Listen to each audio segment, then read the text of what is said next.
Bom dia, crianças. Bom, hoje a gente vai estudar história em quadrinhos, né?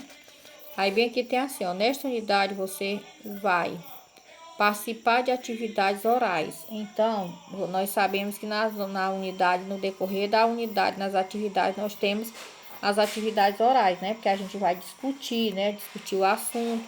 Ou seja, quando tem uma pergunta oral, a gente vai responder aquela pergunta na oralidade e tal, né?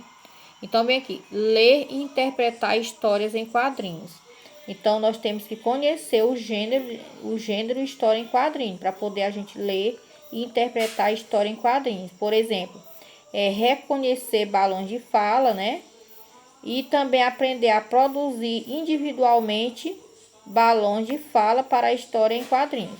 Então, a gente tem que fazer tudo isso. Por exemplo, se o aluno já sabe ler com fluência e autonomia gradativa, então o aluno tem condição de ler e interpretar a história em quadrinhos. Produzir texto para balões de fala. Então você vai produzir individualmente balões de fala para a história em quadrinhos. Desenvolver, ou seja, diferenciar o uso dos sinais de pontuação, interrogação e ponto de exclamação. Por exemplo, você vai diferenciar quando é que a gente usa o ponto final, o ponto de interrogação, o ponto de exclamação. Isso aí eu já expliquei para vocês, mas a gente vai relembrar de novo, né? Nós podemos usar o ponto final nas frases afirmativas. O ponto de interrogação se usa quando ela faz uma pergunta. Exclamação, quando, por exemplo, medo, espanto, admiração e etc, né? Aí tem assim, relembrar o uso da letra L em início de sílaba, escrita e som. Estudar a letra L no meio e no final da sílaba. Bem aqui eu botei uns exemplos a respeito dessa letra L. Por exemplo, estudar a letra L em início de sílaba, né? Aí é quando a letra L, é quando a palavra inicia com L. Por exemplo, a palavra lata, lábios, litro. Então ela inicia com a letra L. Bem aqui no meio, por exemplo, eu tenho a palavra paca. Aí eu coloco o R intrometido. Aí a palavra fica placa, né? Então, observe o quê? Que mudou a escrita da palavra, mudou o som da palavra e mudou também o sentido da palavra, né? Porque a palavra paca, ela não tem o mesmo sentido da palavra placa, certo?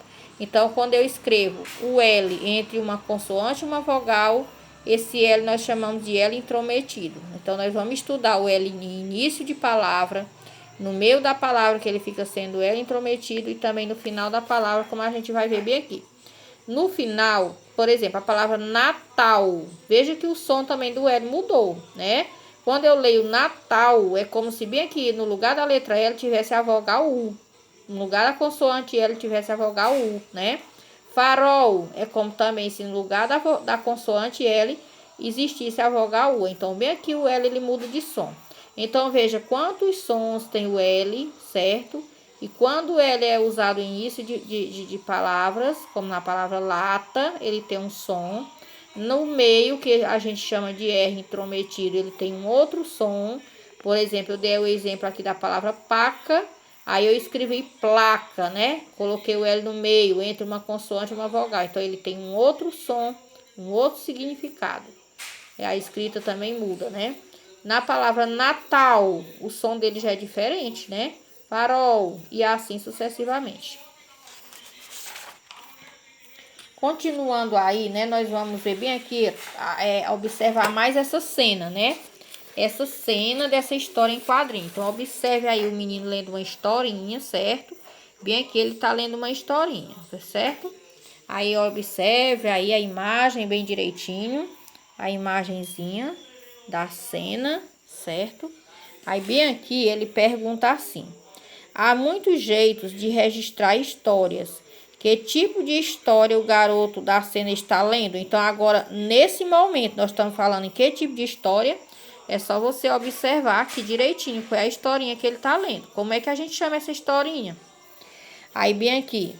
Você já leu histórias semelhantes a que o menino está lendo? Então, você vai lembrar se você já leu história dessa forma, que você observa as imagenzinhas, algumas palavrinhas, né?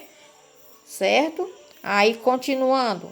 Converse com os colegas sobre o tipo de história que mais gostam de ler. Então, você pode também lembrar de uma história de um outro gênero, né? Não é obrigatório ser só o gênero história em quadrinho, pode ser um outro gênero. Aí você vai lembrar que tipo de história você mais gosta de ler e vai estar conversando com seus colegas sobre esse tipo de história, tá certo?